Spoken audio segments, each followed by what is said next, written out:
Ассалаумағалейкум достар, баршаңызға сәлем. Бұл жол тағы да жүрілген көліктерді түсіруге келген болатынбыз. Бұйыртса соңына дейін көріп, лайк басып, комментарий жазып кетуді ұмытпаңыздар. Ал біз бастадық.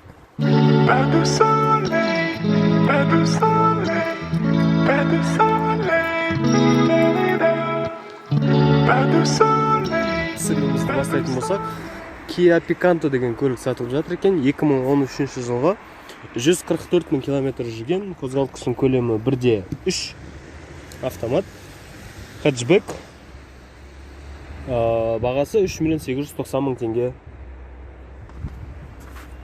екен. Қара түсті, жалпы сыртында бір ақаулықтарын көріп тұрған жоқпын. Дәл сондай Kia Picanto, бірақ аспан көк түсті екен. 2013 жылға 99 000 километр жүрген, іші велюрдан жасалған автомат, 1.6 екен, бағасы 3 550 000 теңге. 1.6 Picanto жақсы жүретін шығар, 1.3-ке қарағанда. Егер осындай 1.6 көлемді Picanto айдасаңыздар, комментарийға қаншалықты жақсы жүретінін жазып қалдырып кетсеңіздер болады. Біз келесі көлікке өтеміз. Renault Sandero 2014 жылғы 112 000 километр жүрген екен, 1.6 автомат, бағасы 4 200 000 теңге. Іші матадан жасалған, қатты ескірмеген, рульден де байқасақ болады. Автомат бағасы 4 200 000 екен. Сұр түсті, шет-шетінде пластмассалармен қорғанышты. Шипованный, доңғалақтар шипованный екен. Айтпақшы достар, осы шипованныйдың қазақшасы қалай болады? Комментарийға жаза кетсеңіздер. Бізде келесі көлік Toyota Scion 2008 жылғы екен, 180 000 километр жүрген, 1.8 вариатор, бағасы 4 290 000 теңге. Scion деген өте сирек кездесетін көліктердің бірі, қара түсті. Бұл жерде де шипованный баллондар қойылған екен. Мынау көлікті алдыңғы шығарылымда көрсетіп кеткен болатын, сілтемесін тастап кетем. Ал бізде келесі көлік Hyundai Santa Fe, қызыл түсті екен. 2013 жылға 106 000 километр жүрген, кішкене көрініп тұр ма? Терезесі кішкене сынған екен. Линия сызығы бар екен. 2013 жылғы 2.4 автомат, іші матадан жасалған, іші қатты ескірмеген, бағасы 8 690 000 теңге. Қызыл түсті, 2.4.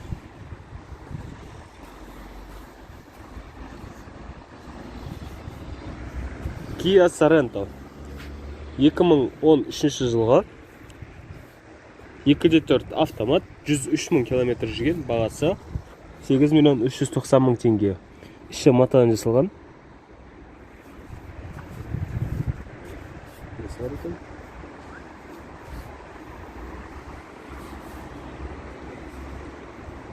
Келесі көлік бізде Chevrolet Orlando.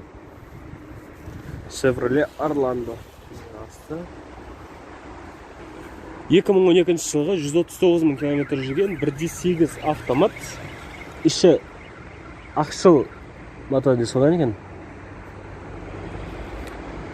Бағасы 4 790 000 теңге.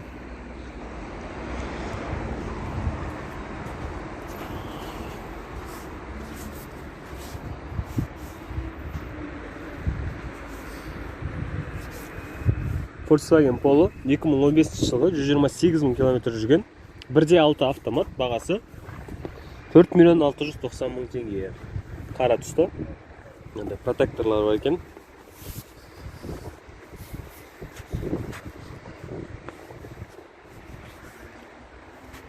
BMW X3 2007 жылғы 197 000 километр жүрген, 2.5 автомат, бағасы 4.850.000 теңге. Іші кожадан жасалған.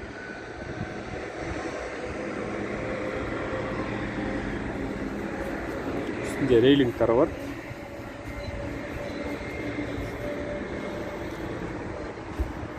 Келесі көлік Subaru Forester.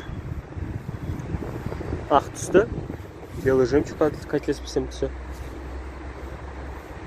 2018 жылға 44 000 километр жүрген, 2.5 вариатор. Бағасы 13.600.000 теңге екен.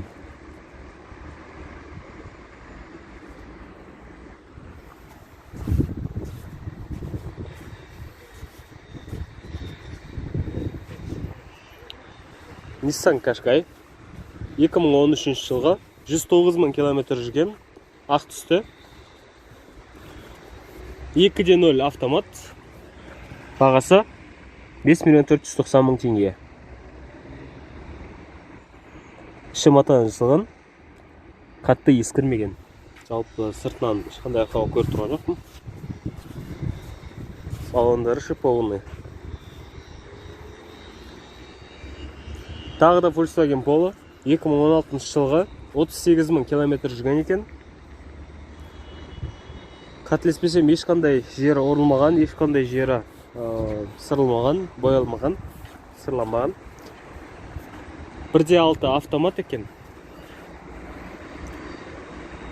Бағасы 6.100.000. Яғни ішіндегі жағдайын көрсек, қатты ескірмеген.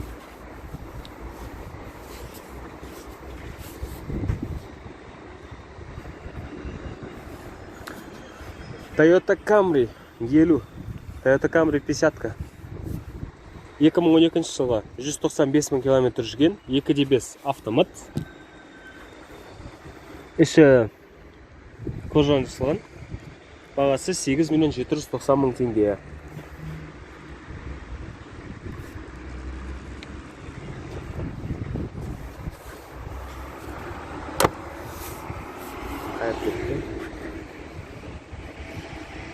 Мындай ақаулар бар екен.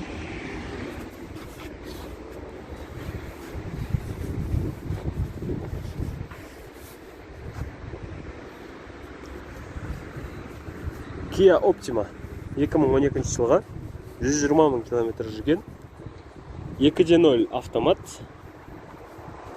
Бағасы 6.600.000 екен. Ішкі жағдайын көретін болсақ, матадан жасалған, велюрдан қатты ескірмеген. 120 000 километр жүрген өзінде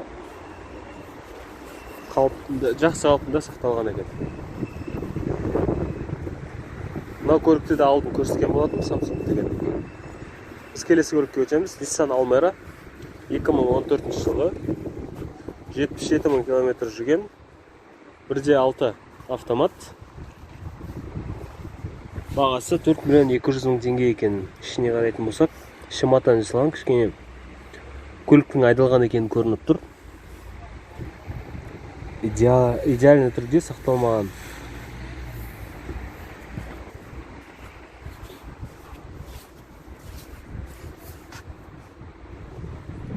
Ал енді келесі көлікке өтеміз. Toyota Yaris 2006 жылғы 109 000 километр жүрген екен. 1.3 автомат, арқасы мынандай.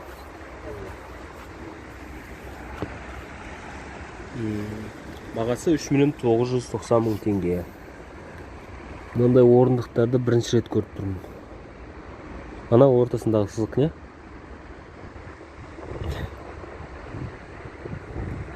Орындықтар.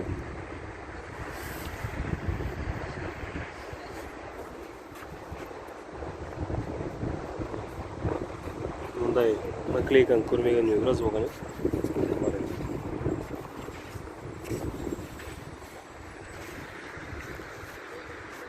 Toyota Camry 70. Toyota Camry 70. 2018 жылға, яғни комплектациясы жақсы. Көрсетіп болады. 2.5 автомат, 44 000 километр жүрген екен. Бағасы 14.100.000 теңге. Іші кожадан, былғардан жасалған. Қатты ескірмеген көлік көрініп тұр. Жаңа көлік екен. Сұр түсті. Арқасын көрсетейін. Арқасы мынадай. Келесі көлік бізде Hyundai Accent. 2017 жылға 38 000 км жүрген екен. 1.6 автомат. Бағасы 6 390 000 теңге. Іші матадан жасалған екен. Автомат көрініп тұр. Жағдайы жақсы сақталған. 38 000 км жүрген екен. Соның өзінде ішкі жағдайы жақсы сақталып. Renault Logan Stepway қара түсті.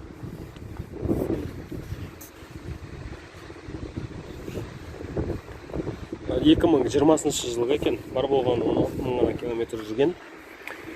Іші қатты ескірмеген. 16 000 км-ге сай. 1.6 автомат, бағасы 5 990 000 теңге екен. Міне. Арқасы мынадай. Тұрады екен.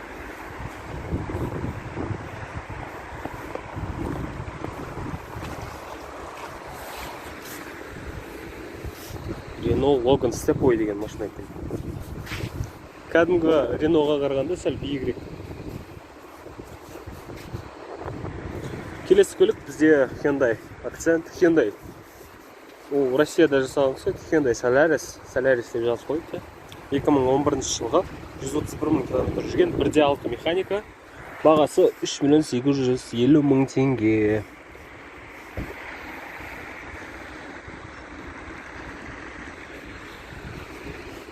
Екі 2013-14-терде рубльдің бағасы түскен кезде әкелінген болса керек, Solaris растамашқа салып.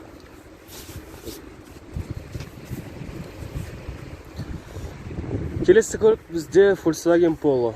2015 жылғы екен, ақ түсті. 1.6 автомат 81 000 км жүрген, бағасы 4,5 миллион теңге. Үші жақсы жағдайда сақталған. Бірақ ручник деп бұл автомат коробканың ручкасына қарайтын болса, кішкене ескіргені көрініп тұр, көліктің айдалғаны біраз. Бірақ ішіндегі салон жағынан жақсы жағдайда.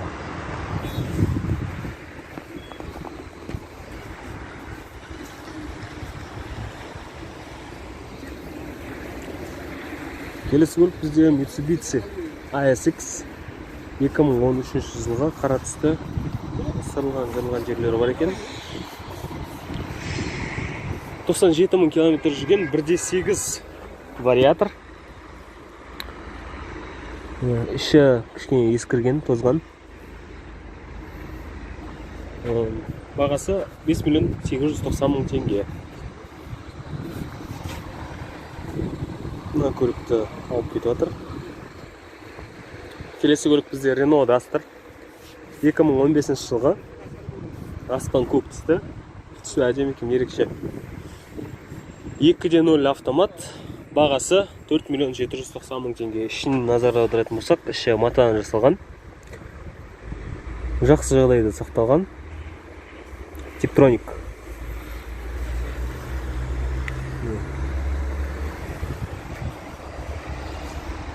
Робот.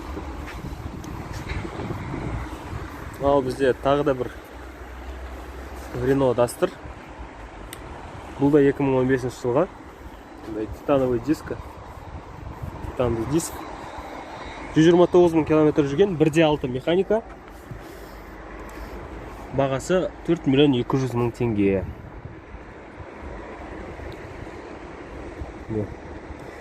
Екі орындығы, екі түрлі. Маяқта мынандай, ар жақта. Үстінде рейлингтер бар екеуінде. Енді қайсысы әдемі көрінетін өздеріңіз шешесіздер. Біз келесі көлікке өтеміз. Бізде Hyundai Creta келесі көлік 2017 жылғы екен. 23 000 ғана километр жүрген. 1.6 қозғалтқышының көлемі екен.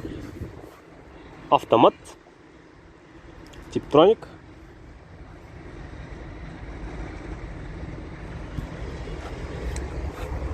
Бағасы 7 590 000 теңге.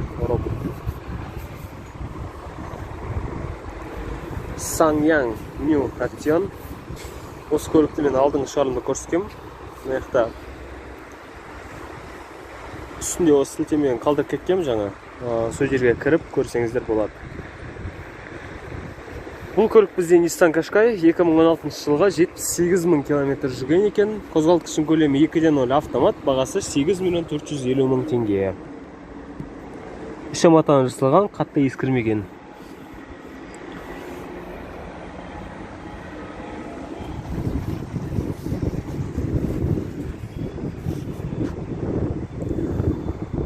Hyundai Tucson 2013 жылға сұр түсті.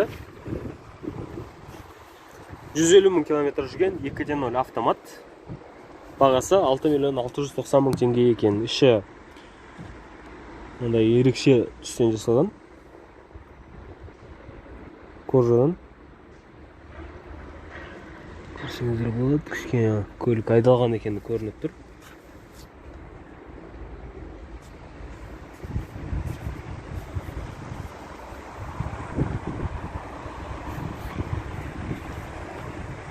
Ал біз келесі көлікке өтеміз.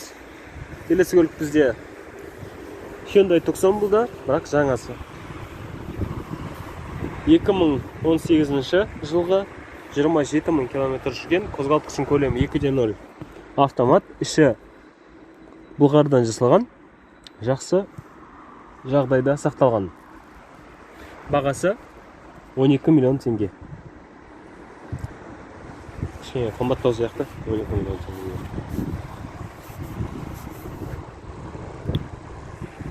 Келесі көлік Hyundai Tucson болды. 2014 жылға 73 000 км жүрген, қозғалтқышының көлемі 2.0 автомат, іші былғарыдан жасалған. Осы былғарымен жаңа алдындағы былғарының разницасы жер мен көктей көрініп тұр кәдімгі. Бағасы 6 490 000 теңге екен мына жерде. Енді мынаның бағасы мынаған қарағанда 2 есе арзан екен да. Мықты 12 000, мықты 6,5 миллион. Осы Kia Sportage'ді мен алдыңғы шығарылымда көрсеткем. Бағасы 7 100 000 теңге сұрап тұр екен. Достар, осымен шығарылымыз тәмамына жетті.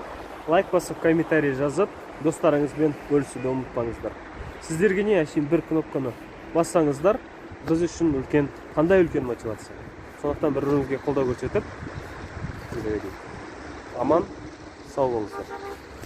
Pas de soleil, pas de soleil, pas de soleil, pas de soleil, pas de soleil, pas de soleil.